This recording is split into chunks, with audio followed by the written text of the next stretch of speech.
But for now, Kurt Helin joins us on the Little Caesars Hot and Ready Hotline. We have teased our final question to the audience for Kurt. We will get to that with Kurt here in about 6 or 7 minutes. Does a player that has played 21 out of 46 games, Kurt, deserve to be an all-star?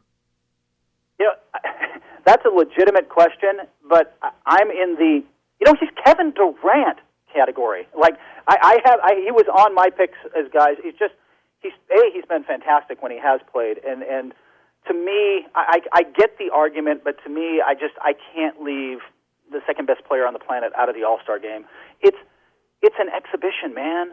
I want to go I want to see the guys I want to see play, and I love watching Kevin Durant play. Would you have voted for Kobe Bryant? This is that kind of led us to this. Would you have voted for Kobe Bryant had he not been voted in by the fans? No, not even close. I mean, honestly, no. Well, isn't that kind of the same argument? I mean, how far do we have to go? I guess my point is, where's the tipping point between he's fill in the blank, you have to have him on the team, and no, I'm not. He doesn't need to be on my team. Where's the tipping point there? Yeah, that's a great question. To me, though, I mean, Kobe, while he put up numbers, wasn't really playing that well. He was putting up numbers on a bad team because he was shooting a lot, but he really wasn't playing that well. And I think that's where there comes a point. Like I probably did. I didn't have Tim Duncan on my list, but I don't have a problem with it because for all of Tim Duncan's still putting up numbers. He is still legitimately in defensive play at age 38 in Defensive Player of the Year discussions.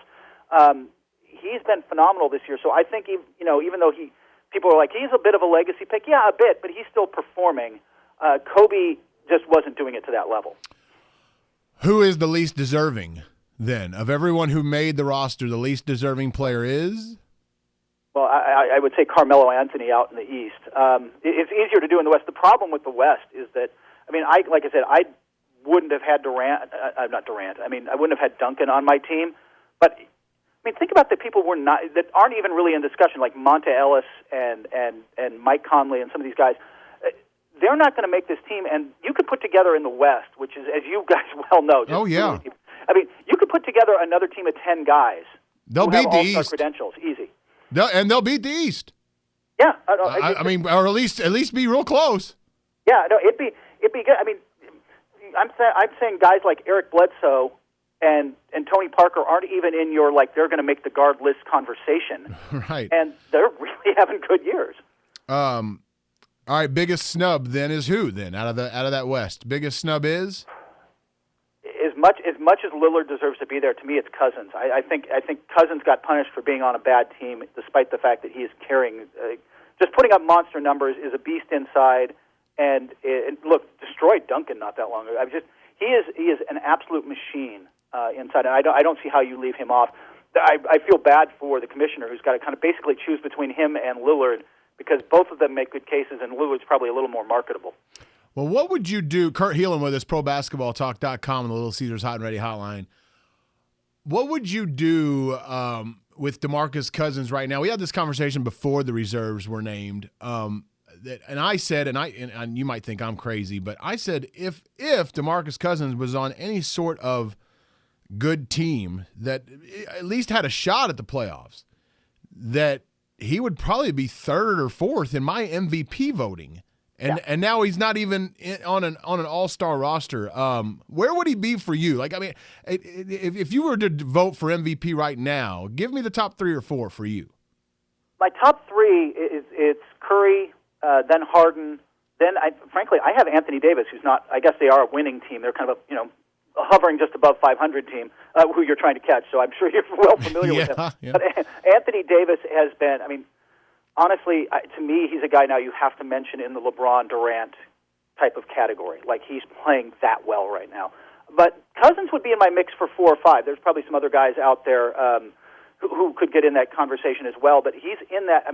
Despite, like you said, despite the fact that he's on a really struggling team and that hurts his cause, with voters, he is an absolute beast inside. I don't even know what the other word to describe monster. I don't know what the other word for to see him play in person is. It's a physical thing to watch. He's just, there's nobody who is quite like him in the NBA right now. and there's nobody in the NBA who can handle him, except the nights he decides to mentally take off.